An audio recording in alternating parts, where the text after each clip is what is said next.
नमस्ते दोस्तों। तो आज हम फिर आपके लिए एक नई भर्ती की सूचना लेके आए हैं जो आईटीबीपी के अंदर हैं। विभिन्न पदों के ऊपर भर्तियां निकली हैं, उनके बारे में हम आपको बताने जा रहे हैं। और जो ये हैं, पे लेवल देख सकते हैं आप। पे लेवल 5 है।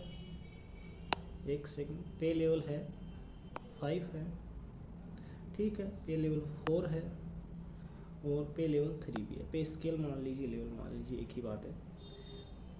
इसके ऊपर ये विभिन्न पदों पर भर्तियाँ होनी हैं।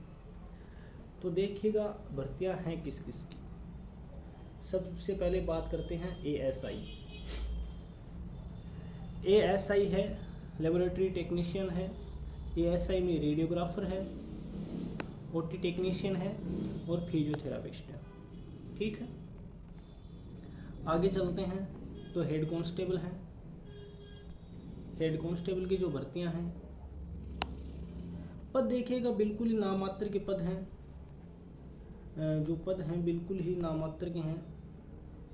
1 सेकेंड, क्या हो गया भाई, हट क्यों नहीं रहा? 1 सेकेंड,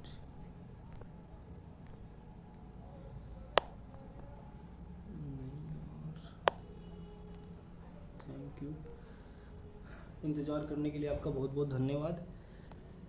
तो देखिएगा जो पद हैं वो हेड कांस्टेबल, कांस्टेबल और कांस्टेबल, कांस्टेबल, कांस्टेबल। जो कांस्टेबल के हैं विभिन्न पदों पे भर्तियां हैं जो विभिन्न कार्य होंगे। और हेड कांस्टेबल का वो सीएसआर असिस्टेंट ही होता हुआ कुछ, देखिए मुझे पता नहीं है इसके बारे में। तो चलते हैं, आगे बढ़ते हैं अपन। 1 सेकेंड, क्या हो रहा है यार?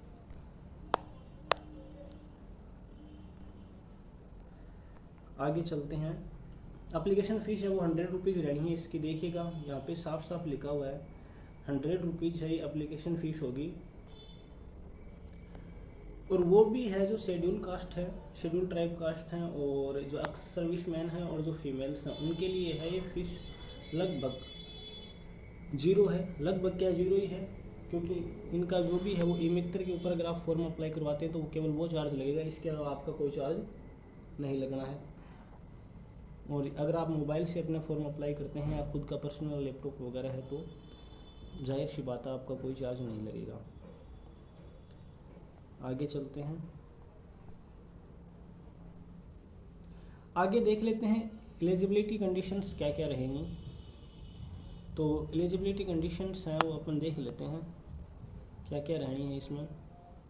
तो देखिएगा जो एज है वो रहनी है एएसआई के लिए 20 से 28 साल एज है। जितनी भी पोस्ट हैं एएसआई की विभिन्न पदों पर हैं जो, और विभिन्न इनके कार्मिक विभागीय कार्य रहेंगे।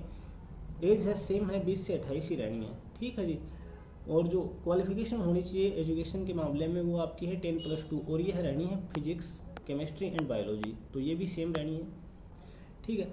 अब इसके अंदर होना क्या, जैसे लेबोरेटरी टेक्नीशियन है तो आपका है वो लैब टेक्नोलॉजी या लेबोरेटरी टेक्नोलॉजी के अंदर है, आपके पास डिप्लोमा होना चाहिए और 1 साल का आपके पास एक्सपीरियंस होना चाहिए, ठीक। अब ये सेम चीज़ें चलेंगी।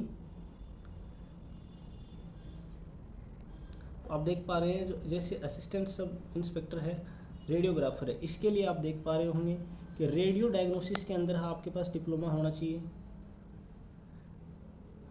अब है इसमें अपन देख लेते हैं जो एज है, तो एज की गणना है वो किस पे की जाएगी। तो एज के लिए बेस होगा 26/11/2024। तो ये डेट है वो एज आप कम है ज़्यादा है जो भी होगा वो 26/11/2024 को ही बेस लेके चला जाएगा। नेक्स्ट चलते हैं अपन और देख सकते हैं 26/11/1996 से एंड 26/11/2004 के बीच का ही आपका जन्म होना चाहिए। इससे कम या ज़्यादा होगा तो आप है ये फॉर्म अप्लाई नहीं कर सकते हैं। चलिए दोस्तों आगे बढ़ते हैं अपन। उम्मीद करता हूँ आप बेहतरीन तरीके से समझ पा रहे होंगे, और जो नहीं समझ पा रहे हैं उन छोटे बड़े भाइयों से गुजारिश है कृपया करके वो पूछ सकते हैं कहाँ पे क्या समझ में नहीं आया। और इसमें कोई डिकोड करने वाली बात है भी नहीं, ये कोई भी आप भी पढ़ सकते हैं, ये तो डाउनलोड करके देखिए। फिजियोथेरापिस्ट है, इसके अंदर भी ये डिप्लोमा है वो फिजियोथेरापिस्ट के अंदर होना चाहिए, ठीक है। ओटी टेक्नीशियन है तो इसमें भी ये डिप्लोमा मांगेंगे।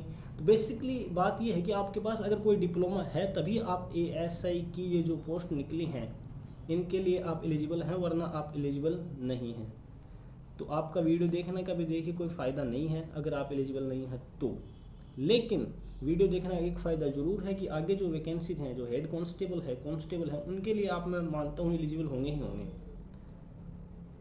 तो देखते हैं हेड कांस्टेबल की जो निकली है वैकेंसीज, इसके अंदर है 12th पास। अब देखिएगा इसमें 12th पास है, वो आप किसी भी सब्जेक्ट से हो सकते हैं। इसमें कोई ज़रूरी नहीं है कि आप मैथ से ही हो या बायो से हो। मैथ या बायो में कोई भी सब्जेक्ट, साइंस स्ट्रीम होना ज़रूरी है।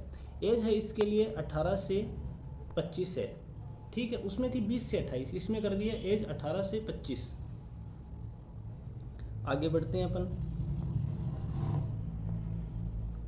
अब कांस्टेबल के विभिन्न पदों पे भर्तियां हैं, इनको देख लेते हैं। देखिएगा कांस्टेबल के जितने भी पदों पर भर्तियां हैं, इसके अंदर है, मैं आपको एक बात बता देता हूँ कि 18 से 25 तो एज है, और 10th पास, ओनली 10th पास मांगा है इसके अंदर। ग्रुप सी की ये पोस्ट है, नॉन गजेटेड है, ये तो पता ही है। आगे बढ़ते हैं। तो इनके अंदर है जितनी भी 18 से 25 एज है, और 1 साल का एक्सपीरियंस इसमें, जो भी आप जैसे लाइन एंड कीपर है तो उसके लिए भी आपके पास 1 साल का एक्सपीरियंस होना चाहिए। जिससे भी रिलेटेड होंगे उनमें इन्होंने 1 साल का एक्सपीरियंस मांगा है। जैसे टेलीफोन ऑपरेटर है, इसके लिए भी है 1 साल का एक्सपीरियंस, इसमें भी मांग लेंगे। तो सब में लगभग 1-1 साल का एक्सपीरियंस मांगेंगे इनमें। कांस्टेबल पियोन है। आगे चलते हैं अपन। कोई ख़ास बात होगी तो मैं आपको बताता चलूँगा, वरना टाइम वेस्ट करने में कोई फ़ायदा है नहीं।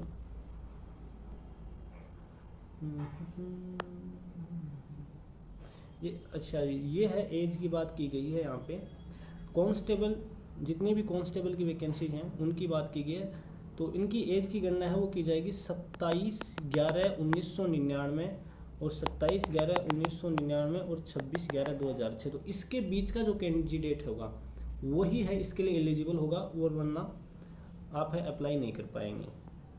ठीक है जी, ये कांस्टेबल की बात है। आगे चलते हैं।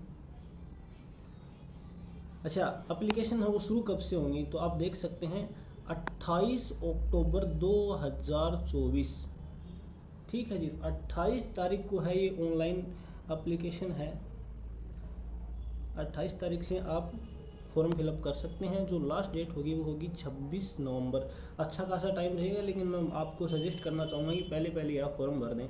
क्यों होता है लास्ट में फिर अपन भूल जाते हैं, भरते नहीं हैं। कई बार साइटें नहीं चलती हैं, कई बार लाइट नहीं आती, कई बार मित्र वाला नहीं भरता है, 50 लफड़े होते हैं। इससे पहले आप पहले ही ये भर सकते हैं।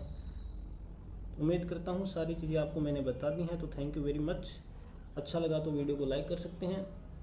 और एक भर्ती और आनी है CAPF, central armed police force में ही, मेडिकल ऑफिसर्स की है। उसकी डिटेल्स अभी आई नहीं है, जैसे ही आ जाएंगे तो अपन वीडियो बना देंगे। Thank you.